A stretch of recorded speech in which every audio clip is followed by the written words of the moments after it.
Ashvika.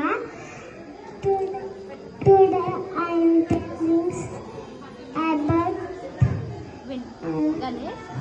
Ganesh story in Telugu.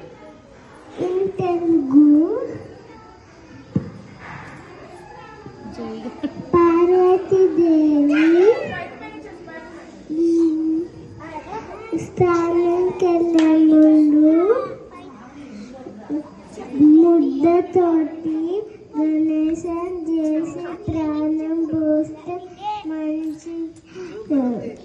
నేను స్నానంకి వెళ్తున్నా, బయట నుంచో. ఓకేనా?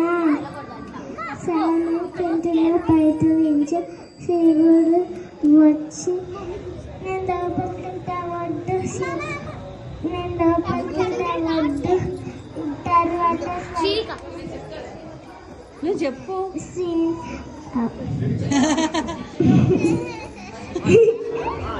చెప్పు చెప్పు. తర్వాత లాస్ట్ కి ఫైటింగ్ చేసుకుంటూ తర్వాత శివుడు తల కోసేస్తాడు వినాయకుడిని.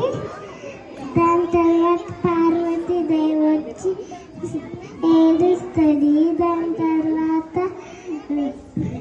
మన కొడుకు అని చెప్పి మళ్ళా శిశువుని తెచ్చి మళ్ళా వెళ్ళి వినాయకుడి తల తెచ్చి పెట్టి మళ్ళా ప్రాణం పోసారు. Thank you friends.